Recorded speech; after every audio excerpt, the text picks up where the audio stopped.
blues is one of our only original creations in this country, you see. But on the other hand, American music is a hybrid and evolving thing. There's no tradition, really, you know. You don't have hundreds of years of fiddle playing one way or hundreds of years of singing one way. You have just all these people thrown in for about a 200-year period, and everything gets mixed up. And the blues seems to be, there's a lot of theories about what it is. Where is it anyway? You know, it's in Mississippi mostly. It's in Texas too.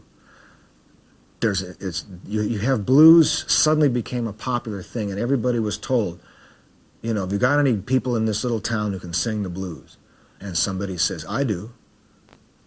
Well, do that. And so I also do circus music. I also do pop music. Well, we don't want that. Boy, you sing blues for us, we'll give you $50. Well, okay, here I go, you know. So it's like everybody's singing blues. You got Ma Rainey on the Tin Pan Alley side, or Bessie Smith on the organized side out of New York. And then you've got it down to some crazy rural character like Henry Thomas in Texas, who's just so out back. They were given the task. I mean, they were told, blues is what we want. The white guys come down with the recording apparatus and say, no, don't do that other stuff, do blues. God knows what was lost. During the Depression, this tendency to sing about life and make up songs about life flowered alongside the growth of the record industry. It wouldn't have happened had it not been for the record industry in this country. So technology always plays a part, you know. Because the record business had grown up from the 20s, let's say, to the 30s. You had better quality records, more record players in people's homes. I'm talking about country people, because city people didn't listen to that music, didn't know it existed. But it's a story of American life before the big explosion of consumerism that we're now swallowed up in, which came after World War II. See, so this was your last look and the first look, really, at real life. Black people came to the cities, and they had a tough time in cities, and then things got better, and now you've got, you know, shooting and gangs in South Central LA, and what are you going to do about that? But it's not about the blues anymore. It's not about that country thing. So, but on the other hand, the funny thing I see is a lot of black people at blues shows. You didn't used to see any. God, no. They'd go anywhere to get away from it, you know. Rather go see Motown shows or respectable, well-dressed, you know, of course. But now, this idea of everybody has roots become rather popular. And maybe because you get a certain distance away from it, generations, I think it's time, really, you know. And you can look back and say, well, that was my grandfather's time, and they suffered. But I'm out of that now, so I can dig this music. There's something for me in this music, you know. I might even find a sense of pride or pleasure in it.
Is it became less immediate and more repetitive.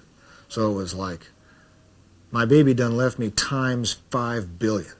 No longer is this saying too much about, becomes a ritual music almost. It loses that sense of the very thing is now, you know. I just got away, or I just got shot at, or I just had my girlfriend over, I just got drunk. In fact, I am drunk. Blues records of drunk, when they're drunk, these blues singers were incredible. In the middle of being drunk, they're making this insane record. So you always will hear this sense of the very hot, almost overheated present in the music. Then that begins to go away because people are repeating something they no longer live through. The weird sound of a voice out in the ether somewhere. That to me is blues, like the root note of the universe. What is it? The Buddhists say it's suffering, other people say it's just this thing you can't describe.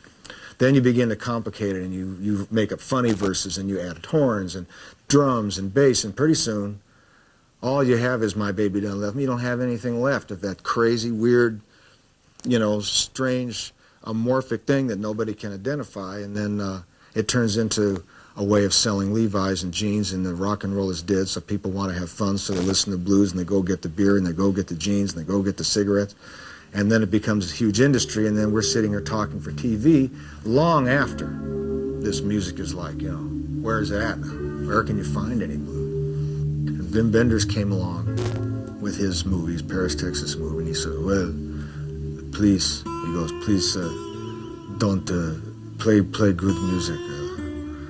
Blues, simple, blind Willie, I don't know. And he's in his usual way, like telling you nothing. But one thing, I said, oh, I know what you mean. Just this little kind of tone, just a little questioning tone, like what's in the head. This guy speaks no words in the first half of the film, but he's got some, let's imagine his insides are in a tonal setting, he's got some emotional aura, and the sound around him sounds like this, you see, because out there in the desert, they had done a lot of their ambient recording out there, and it's all got this kind of wind sound and air sounds about around E flat. And I've been out there a lot. I know what that goes like. It goes, just twirl the hoses. Simple stuff. But it's very minimal, and it's very harmonic. And then the quieter you get and the less you do, the more this mystery can come through. Let me think back. When I was about 4, I had an accident with this eye, and it was really awful. A little kid, and what is a little kid going to do? It's terrible. Laid up and hurt, and I was, I think, despondent and spooked, So my folks had a friend. They were in music and not in the business, but interested in classical music, still are. And this man was a classical viola player.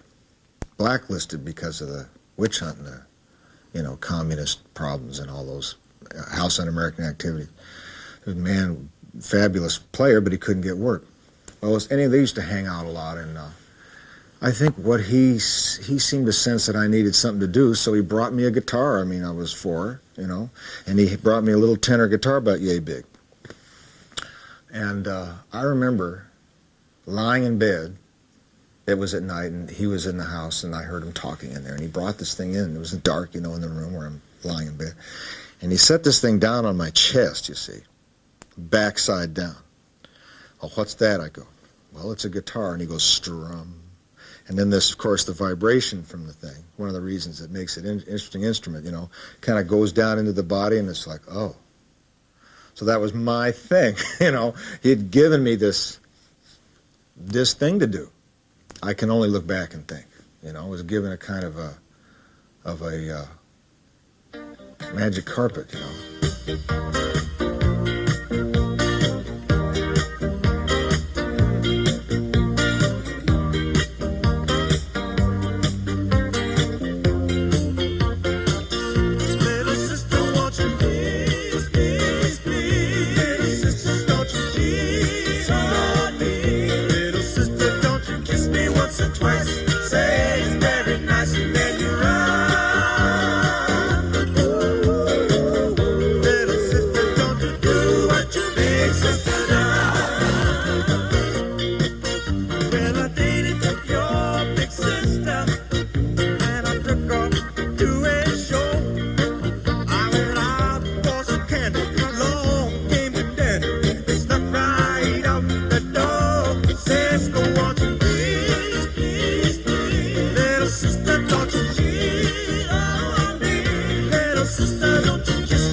records are great, but they're very limited storage capability on a record. As much as they bring, especially 78s, give you a lot because they go around so fast, you know. There's a lot more stuff in those grooves than on a 33. But they don't tell you a lot about the essence of the harmonic space around these people. And that's the trick. That's the key to it. It's very hard to know in a big city. It's so loud, so much noise, so much motion. How are you going to pick any harmonic essence out of anything around here? You're just hiding all the time. Me, I feel like I'm getting out of the way of 10 million people. I want to run and hide. But you go down to some little country town, you can open up, you know. Not everybody can do that, and it's harder now than it used to be. It's all turning into a theme park. That's what blues is to me now. It's a kind of, I hate to say this, theme park.